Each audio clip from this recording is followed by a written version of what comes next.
I just learned how to dry flowers. I wish you knew how much joy it gives me.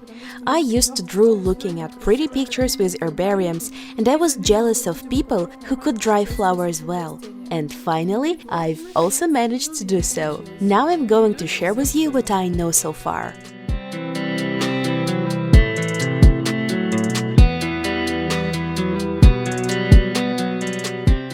First goes the option for lazybones, or for winter, or for those who used to fail drying flowers just like me. You can simply buy dried flowers.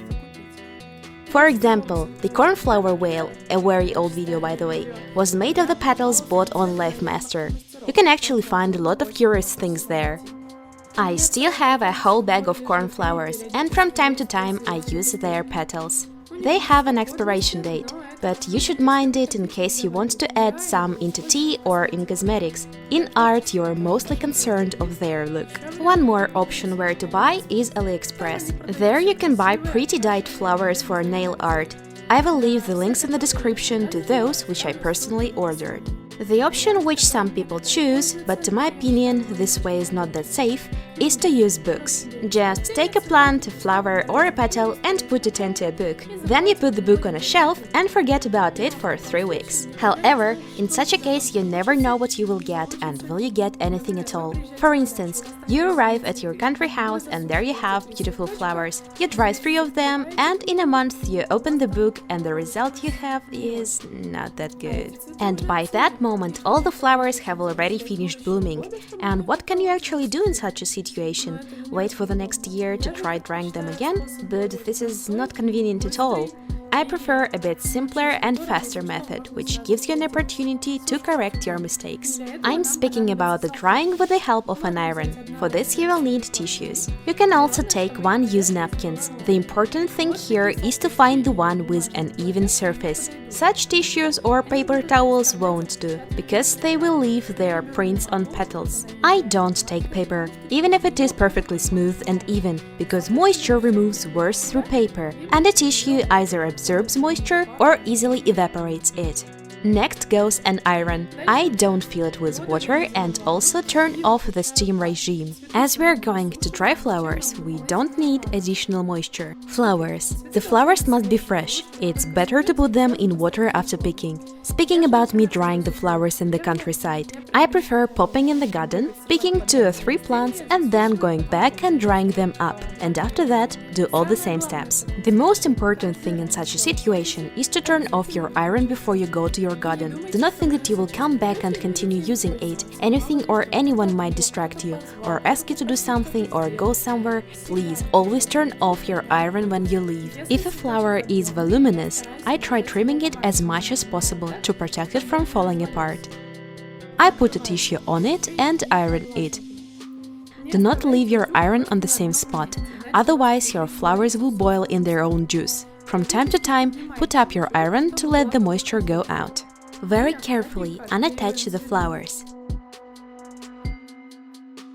Carefully, because even this might happen. To unattach a flower evenly, gradually unbend the tissue from it. I advise you after the ironing putting the flowers into a book, because it might be that they didn't completely dry up, because there are situations when you put flowers on a table but they hadn't completely dried up and then they began becoming wavy. However, in a book they will 100% dry up and also you will know for sure how they will look like. By the way, sometimes it happens that before putting flowers, I iron a tissue to make it perfectly even. If a plant is super voluminous, it will be better to put the second tissue on it, instead of covering it with one tissue. Voluminous plants for herbarium are also possible to be dried up following this method. Slowly and carefully press your plant with an iron along the plant height, and you will succeed.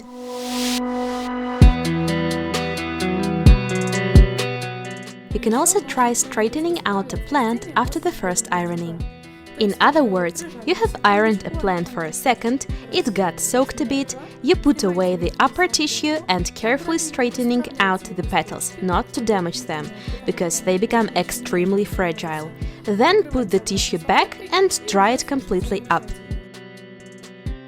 Speaking about pansies, here you should trim off the stem as much as possible, and in a minute you will get a complete dried flower.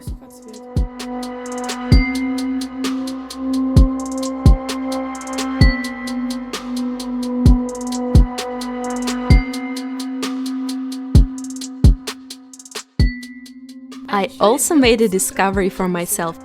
Does anyone know what these store-bought flowers are? This is goutweed! Goutweed! I bought goutweed from China!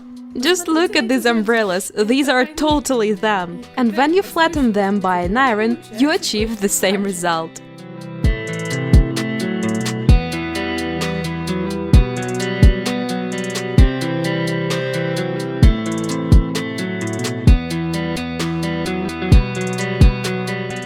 You can also try to dry goutweed, giving it different shapes, and the result is also awesome.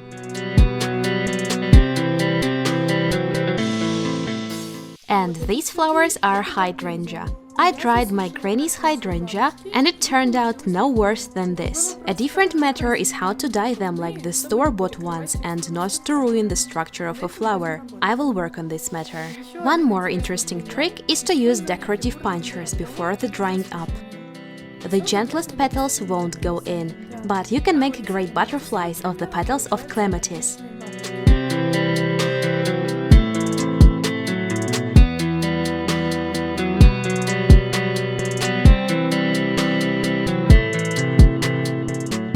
Have a look.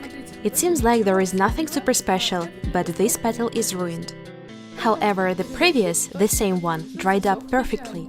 It means that you should keep your head up, even if something goes wrong. We all need experience in things, and it is advisable not to put many plants on the same tissue. It is better to dry them gradually, a plant after a plant. And if such waves appeared on your leaves, press your iron a bit harder.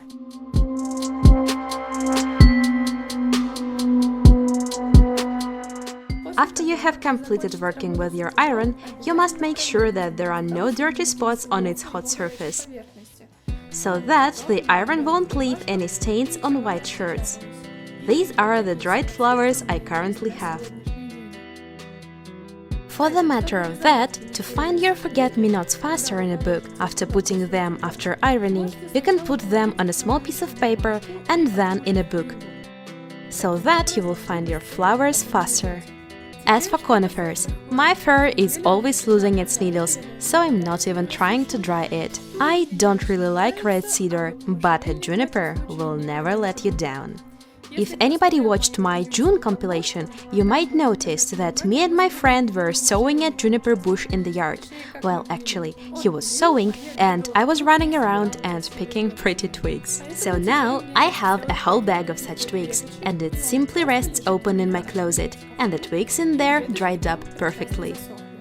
One more amazing way of drying things up and save the volume of a dried flower is to use semolina.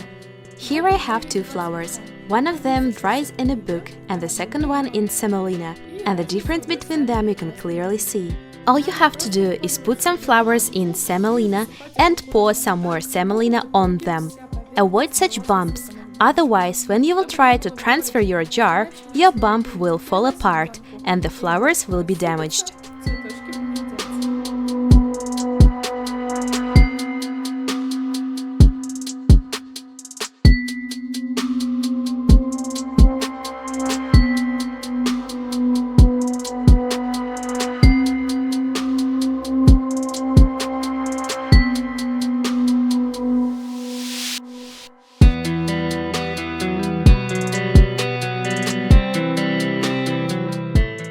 The last method is the good old way to dry balsams. It is when you take a plant, bend it like this, you can take a pretty cord, and hang it up in a dry, dark, air-conditioned room. To be frank, in my case it was a closet, and it can hardly be named air-conditioned. But as I do not dry it for medical purposes or tea, but for photos on Instagram and video, the result is simply wonderful. I hope this video was interesting and in this case more likely useful. Do more art! And I love you this much! Bye!